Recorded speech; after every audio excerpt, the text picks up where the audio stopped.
Yung asawa kong nagyakad sa dagat. Tapos nagyaya umuwi ulit. Guys, kung makikita nyo, napakaganda dito. Lalo pag morning, maglalakad ka. Talagang yung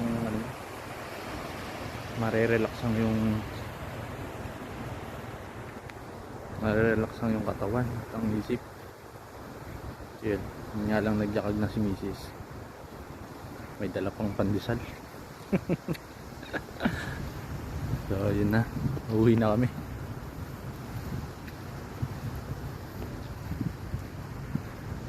Paganda dito. Dito guys, kung papansin niyo, maganda yung yung dagat, gawa ng malinis. Wala kang makikitang mga kalat. Papansin niyo, walang mga kalat, malinis dito sa dagat sa Naik Cavite.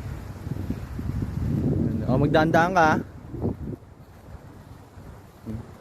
Malinis siya, hindi siya yung sabihin mo yung makalat na puro basura. Hindi.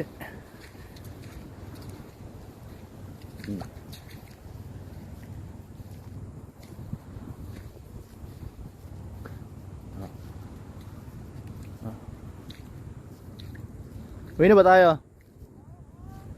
Bakit? Yun na.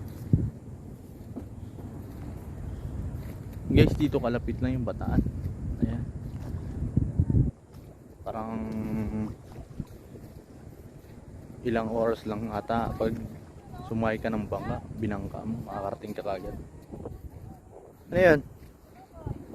Ha? Crab, saan? Oh, meron? Saan? Saan? Saan? Wala nakita. Crab? O talaga? Ito yun, oh. Baka sinasabi mo, ito, hindi. Iya? Ano to eh?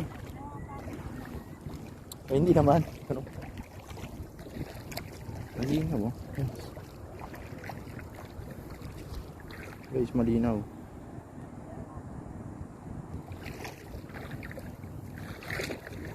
Malinaw yung dagat.